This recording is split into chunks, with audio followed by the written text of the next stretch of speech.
It was March 26th of 1953, the Korean War.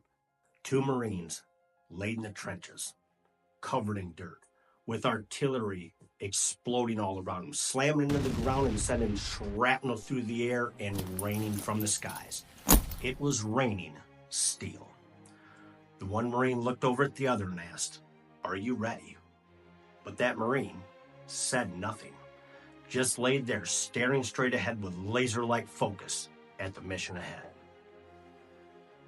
It wasn't until that Marine gave a slap on the backside with a hearty, "Let's go," that Marine got up and set about their mission.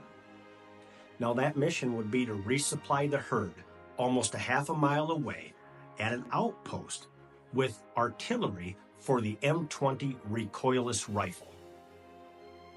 To give you an idea on the M20, it looked, for lack of a better description, it looked like a potato launcher. The long cylinder that comes down and the beefy end. And they called it recoilless because the shell that it took itself, which was approximately 30 inches long and weighed a whopping 24 pounds, its casing was perforated, so the propellant gas could come out of that shell, but it could also exit the back because that was vented as well, where you would open the trap door, load it, close it, staying away from it because it was just as deadly at the back as it was the front. Now this 24-pound cartridge, this beast of a Marine could haul 8 of them at a single time.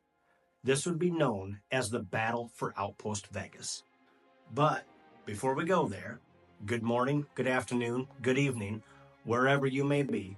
I'm your host, MrBiggs, coming to you from the great state of Michigan, where our meteorologists are wrong 50% of the time, where people say they've seen a bull shark, and we do have the occasional alligator that shuts down our river system, and a place where the Department of Natural Resources says cougars do not exist here, even though our millions of trail cams say different. I'm here to bring you true, scary, mysterious, and sometimes the most outrageous stories you've ever heard on the World Wide Web. Let's get into it.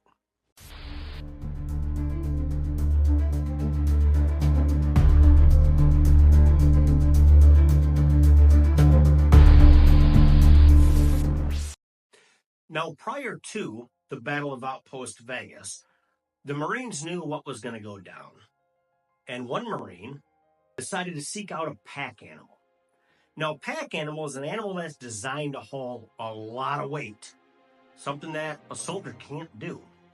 So, one Marine went to the local Korean racetrack, talked to a young boy named Moon about buying his racehorse, whose name was Flame. The young boy agreed because the sale price was $250. This money was going to go to buy a prosthetic leg for his younger sister that had lost hers stepping on a landmine. While the boy cried, the Marine walked away with a $250 racehorse. Now, back at base camp, Gunnery Sergeant Joseph Latham would teach Flame how to crawl under barbed wire, lay down under fire, and seek shelter when someone would yell, "Incoming!" when artillery is exploding everywhere, and she caught on fast. Now, her eagerness to learn and always wanted to be one of the guys quickly led the Marines to rename her Reckless. Now, Reckless would be a nod to the recoilless rifle that she was resupplying, but also her willingness to do the unthinkable, move into enemy fire, only thinking about her herd.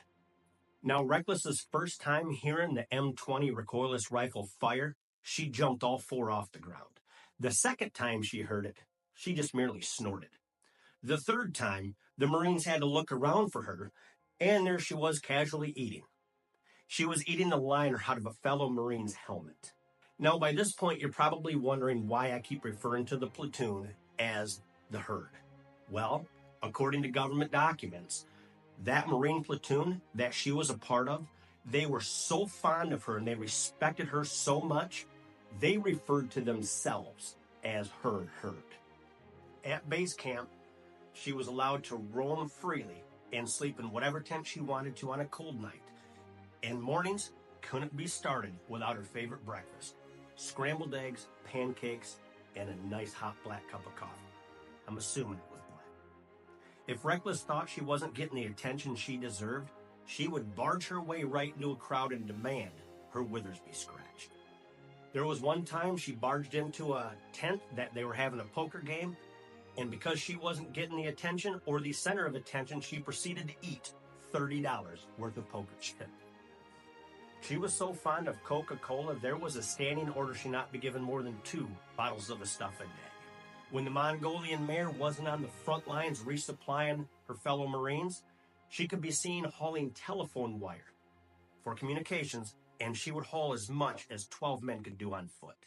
The battle for Outpost Vegas would begin on March 26 at 7 p.m., with the Chinese army firing artillery shell after artillery shell towards the Iron Triangle at 180 shells per minute. Everything was exploding. Now, the Chinese army was actually very surprised because there was one outpost that just seemed to have an endless supply of ammo for the M20 recoilless rifle. Just boom, boom, boom. So much so that the barrels were melting for the Marines, and they would have to bring in another rifle because they just always had ammunition. And to the Chinese army's surprise, that outpost was Vegas.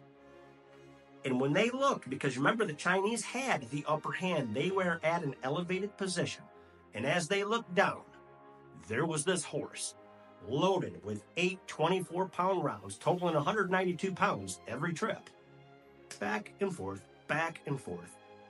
And this made the Chinese army to where they turned their focus into taking out this horse.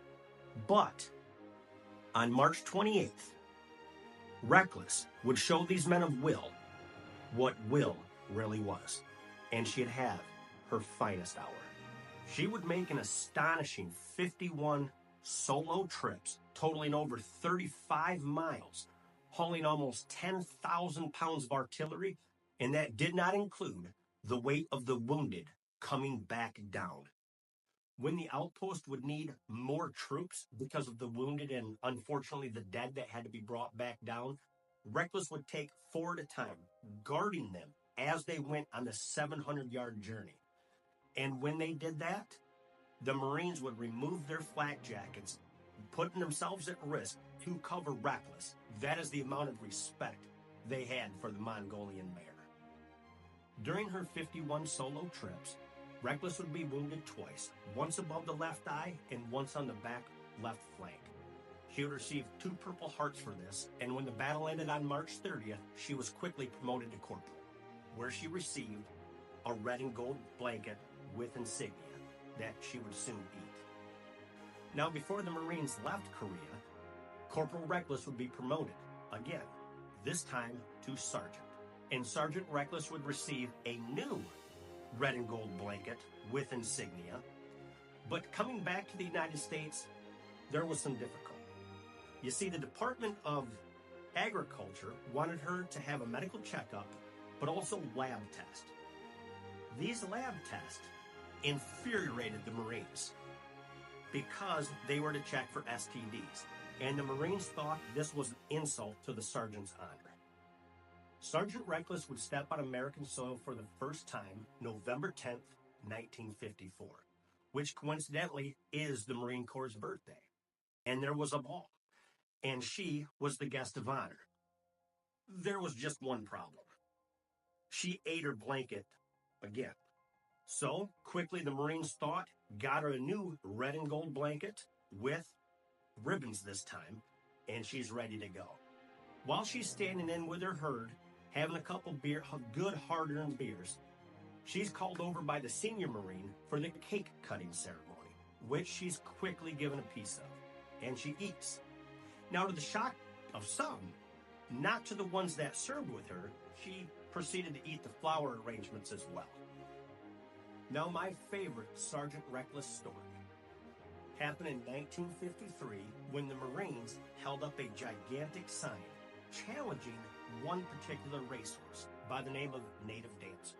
Now, Native Dancer was a well-accomplished racehorse, had 22 races under his belt, and only came in second one time. Now, this would be called the Paddy Derby. And the Paddy Derby would be a 1.5-mile course through rice paddies up the mountainside, all while carrying 192 pounds. The Marines never received an answer. And it's pretty obvious why. When you're a battle-hardened Marine that literally kept your enemy awake at night, it's no wonder Native Dancer didn't want that smoke. Sergeant Reckless would go on to have 4 children: Fearless, Dauntless, Chesty, named after the most decorated Marine of all time, Chesty Pullard, and one of the few people to ever ride Sergeant Reckless, and a 4th that unfortunately only lived about a month after birth and was never named. On August 31st, 1959, in a crowd of 1,900 Marines, she'd be promoted yet again, for the last time, to Staff Sergeant Reckless. Her sons Fearless and Dauntless would attend. And on November 10th, 1960, Staff Sergeant Reckless would retire with full military honors to live out her life at Camp Pendleton. Now you know the story of the most famous warhorse the world has ever seen, Staff Sergeant Reckless. Thank you for watching.